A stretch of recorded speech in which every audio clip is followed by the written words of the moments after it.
وانا قدسن حبريتات تግራይ ستريم ميديا انه بفلما ارئست زينا جنرال مغبي هايله مسار محمصا كزتوعيلو ابا غداي قرتا محتات صمدو غداي تي بي اف ولق حفتون بزعبا ورا ورقن العلو مبره يبلوم نبرتي كتماتات كورونا لاماتان زتنبره ገደብ አዋጅ ክልዓል ሓቲቶም بركز بولو وتادراو سليا شعبيانا بتግራይ አትዮም ተባሂልሎ አበ ዝርዝር እንሪኦ ጉዳዩም ጋዜጠኛ ስታሊን ገብረ ስላሴ ንመራሕቲ ሕወሓት ነቂፎም ኮሎኔል ገብረ ጻድቃን ገብረ ዓዴት ውሳነ ለዓለወት አዘዝ ሰራዊት ትግራይ ካብ ታሕቲ ዝመፀይሉም ዓበይቲ መርባባት ሓበሬታታትን መተግበርን هندبت تقاريصم نلومي نايزيو من كالوتن زيناتات حزنا قريبنا لنا نبتي فلا ماي زينا كنسجر نحنا مجبرنا كنا اتلنا خطت تلنا بوليتيكا تግራይ ተባላሽውና نحنا زحزلنا ኩነታት ተጽና ማለት انا تحت ዘለኹም ምግበይ انا خميستي لهم حقمي ولد ታያቱ ደለ ናይ ትግራይ ብዙ ተሓታት ትዕዘልና ኩነታት مين تحتك أرمى حمسة لومي يكرت حاتيتهم تبايلو بلوم علت 10 ورح 13 زنبرم ناي أرمى حمسة جنرال مغبي ناي مردا بروجرام تناي سراوي تتقامنت فتحو حطو كم تن كالوت أرمتات زقربو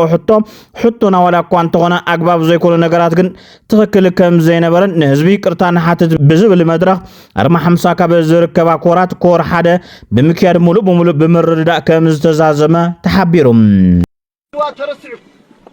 هذا تقرأي ترسع هذا زاج ناس ترسع جنا شجرات اسمك هي جبرت شجرة جنا لحققت حزن على حزن درا حزن تدرونا الله ما تمرحت صوم دق ساعة عمت مرحت تبان شراش مور بزحو تلانت الغنى مور ما معتني يسوي عدز كم حدا مور معتني صوم سيتاد لنا يدير شراش لك الله أنا كو أبوي تقرأ لي شي هور جنرال مجاهد تقرأ لا إخا أم تقرأ لا جيجنا تقرأ لا إخا نفلت دك خاجين يقرأ لا هاي دك خا دواء أمريكان يبنيو أبوي جين 9 سنة دم بسيسو 8 سنة دم بسيسو أنا لا خزله دم بسيسو فتحجين سينا هو خزون جعان ما رحت مخالهم نأمن لهم هنا السلام جزاجين خودهم فتوتي هم ترسعنا لهم ما أنت ترى الله هذا حريرنا نمان ما حتى أسير رأي صوميا كذا ولا عم كيك حريرنا ما حتى تسحاوي ده بخالي قص حقني حبريتا كبتوتا زوعلنا بزبلاب محبراو ميديا زرخبنا يدمام جنرال مغبين ابو 450 كور حدا مصيو كلتين كفل سراويت مالتون كفل سراويت حدن كلتن ابتوان از تلعلو نطبታት ዝበልዎም ድማ ብዛዕባ ይቅርታ ምሕታት ብዛዕባ ጽምዶም ብዛዕባ ጉዳይ ሓራ መሬትን ውልቀ ሃፍቱን ብዛዕባ ወራ ወርቅን ንገሊኦም መንባሮም ይሕብሩም ኣብቲ መድረኽ ጀነራል ምግበይ ካበዘል ዓለም ዝበልዎ ድማ ይቅርታ እተሓቱ በይንኹም ኣይኮንኩምን ኣነ እውን የዝሓትት እቲ ይቅርታ ዝሓትት ድማ ንህዝብ እምበር ንመንግስቲ ወይ ንውድብ ኣይኮነን ከም ዝበለ ተገሊጹ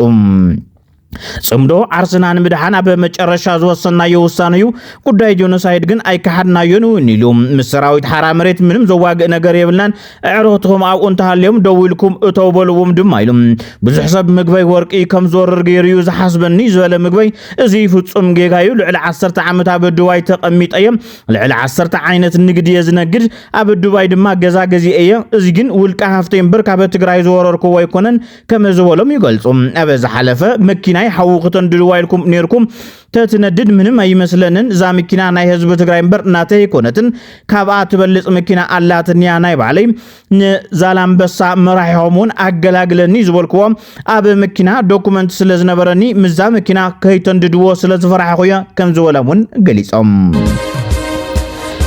أب تمزابل تتقرأي عبي مراه قبري دالولو تباهينو مراه قبري ورد حيلتات بفلايد ما مكلاكي أنفانون 24 تقم 13 سنة عام تمرت قبل على النصحان زبصحو هندبتاو متقعتي زبصحو قدعات ديبو زغري قبر ملاو زتحبرو غينو عبزي مراه قبري كله قدوس تقرأوا إدو حوصون أو عيت غير ملاو اتوم تمزابلتي ነበርቲ ከተማታት ኮረምና አላማጣን ዝተነበረ ገደብ ሕላፍ ሰዓት ክልዓለሎም ሓቲቶም እቶም ነበርቲ ጥቅምት 10 2018 ዓ.ም ጸጥታን ሰላምን ከባቢኦም ካብ ግዜ ናብ ግዜ ምምሕያሽ በምህላው ዝተነበረ ገደብ ሕላፍ ሰዓት ክልዓል ይግባእ ኢሎም ኣብ ከተማታት ኮረምና አላማጣን ካብ ምሽት 2 ሰዓት ክሳብ 12 ሰዓት ናይ ንግሆ ናይ ተሽከርከርትን ሰብን ምንቅስቃስ ካብ ዝኽልከል ዓመታት ኣውፅሩሎም ንስድራ ስዋዕት ሃብቲ ዘተኣኻኽ ብሄራዊ ኮሚቴ ተጣይሹ ክብል ፕሬዝደንት ጊዜያዊ ምምሕዳር ትግራይ ጀነራል ታደሰ ወረደ ገሊጹ ጊዜያዊ ምምሕዳር ትግራይ ንምሕከም ጉድኣት ኩናት ዝውዕል 400 ሚልዮን ብር በጀት ከም ዝሰልዐ ኮሚሽን ሓርበኛታት ትግራይ ኣፍሊጡ ኮሚሽን ሓርበኛታት ትግራይ ካብ 14 ወረዳታት ንዝተመልመሉ 328 ስድራ ስዋዕት 18 ሚልዮን ብር ሓገዝ ገይሩሎም ጊዜያዊ ምምሕዳር ትግራይ እቲ ሕዚ 400 ሚልዮን ንውቕዓት ኢሉ ዝመደቦ በጀት ቅድሚ ሕዚ ንምንታይ ክብጅቶ ዘይከኣለ كل حطنا تلعلى كبل وقصاتات قريب لهم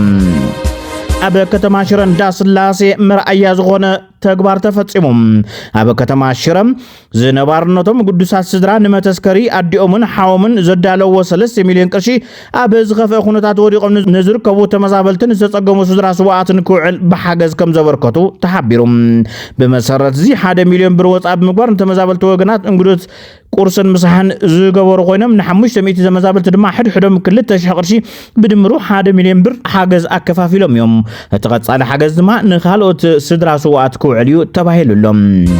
بركت زبلو وتادراو سليا شعبيانا بتግራይ አትዮም ተባሂሎም ጥቅሚ አባላት ኃይልታት ተስዒቡ ተቃውሞ ዘስምዑ ዘለው ወገናት ንምዕፋንን ንምፍራሕን ምድላዋቶም ዝያዳ አጠናኺሮም ኣለው ይብል ተሓበሬታ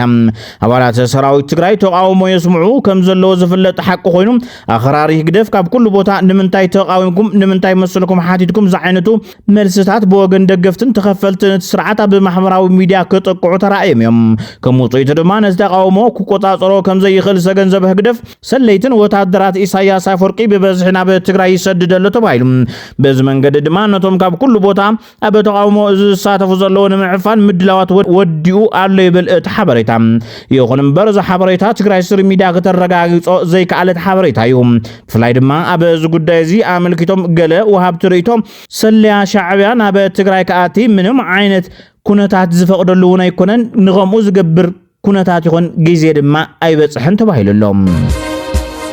ህዝብ ዓፋር ሰላማዊ ሰልፊ ወጽዩ መንገዲ ዓጽዩ ኣብ ክልል ዓፋር ጎዋኔ ዝተባሃለ ከባቢ መንገዲ ብምዕጻው ድምጽ ኣብ ምስማዕ ዘሎ ነበርቲ ሙሉእ እቲ መንገዲ ተዓጽዩ ከም ዘሎን ዝቃጸል ዘሎ ዕንጨይትን ኣረጊት ጎማንዩ ከም ዝተርኤ ድማ ተፈሊጡ በዚ መሰረት እቲ መንገዲ ተዓጽዩ ስለ ዘሎ ምኽፋቱ ኣጻሪኹምን ሰላም ምዃኑ ፈሊጥኩምን ተጓዓዙ ተባሂሉሎም ደጋፊ ጽምዶ ጋዜጠኛ ስታሊን ገብረስላሴ ነመራሕቲ ሕወሓት ነቂፉ ነዊሕ ደጊፍናኩም ዝበለ ስታሊን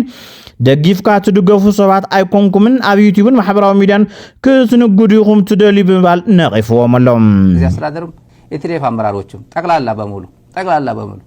ብትደግፋቸው የማይደገፉ ናቸው ህወሓትም በአክቲቪስት መኖር ይፈልጋል በዩቲዩበር መኖር ይፈልጋል ቀጣፊ ነው የቀጣፊ ስብስብ ነው እኔ እዚህ ሚዲያ ብዙ ጊዜ ቆየው 6 ዓመት አልፎናል ብዙ ገጥመናል ከብዙ ጠላት ጋር ገጥመናል ሚዲያ ላይ ከብዙ ጠላት ጋር እንደዚህ አይነት ግን ስትደግፈው እሱን የራስን ካውዝን በደንብ አርገ ተከር ስታረጋው መጥቶ ማኔጅ የሚያደርገው አጥቶ በዚህ የማን መጫወቻ ሲሆን ግን ከዚህ በላይ የሚያሳምም ነገር የለም ይሄን ይዞ እንደዚህ አይነት ሰዎች ይዞ ትግል የለም ወይ ሁላችሁም ዝም ብለን እንታገላቸዋለን እንጂ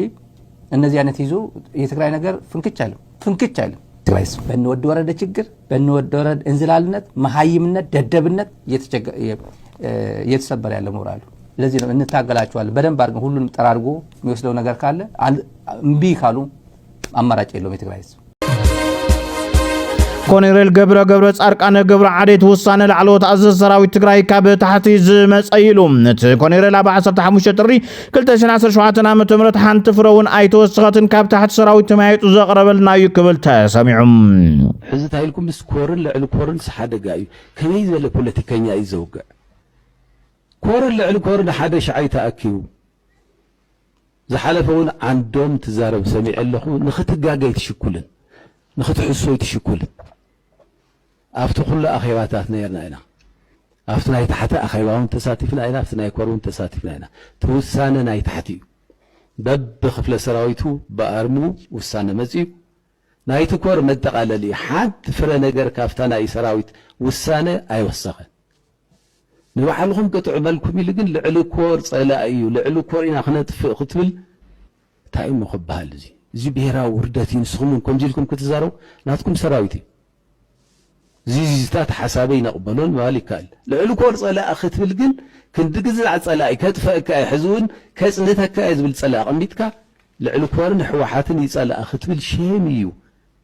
ናይ ብሓቂ ፖለቲከኛታት ዲኹም ከ ስርዓት ብልጽግና ካብ ሃገራት አዘርባይጃን ቱርክን ኢራንን ዝዓደጎም ናይ ማእኸላይ ነዊሕ ርሕቀትን ከበድቲ ብረታት ምስ ተተኮስቶም ናይ ድሮን ቆምቡላታትን ጸሊም ብረትን ብሰለስተ መራኸብ ከጓዓዝ ከሎ ብዘይ ሕጋዊ መንገዲ ኣብ ማያዊ ግዛኣት ኤርትራ ስለ ዝኣተወ ብሰብ መዚ ሓይሊ ባሕሪ ኤርትራ ከም ዝተኣሰራ ዝዝከር ኮይኑ ነተን ኣብተን መራኸብ ዝነበሩ ዕጡቃት ምፍታሕ ዝተገበረ ዝርርብ ብዘይ ፍረ ከም ዝተዛዘመ ዘኢንስላንድ ዝተባሃለ መርበብ ሓበሬታ ሓቢሮም ዓበይቲ መርበባት ሓበሬታን መተግበርን ዓለም ብሃንደበት ተቋሪጾም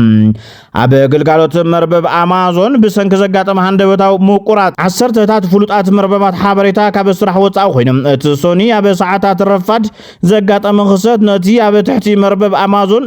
ዘለው ስናፕቻት ዳውንሎንግ ሮብሎክስ ካንቫ ዙም ኣማዞን ሲግናል ዝኣመሳሰሉ ብዙሓት ተጠቀምቲ ዘለዎም መተግበርታት ካብ ስራሕ ወፃኢ ኮይኖም ነቲ ኩነታት ንምፍታሕ ነቲ ጠንቂ ንምርዳእን መሃንዲሳት ኣብ ጽዑቕ ስራሕ ተጸሚዶም ከም ዘለዎ ድማ ኣማዞን ኣፍሊጡሎም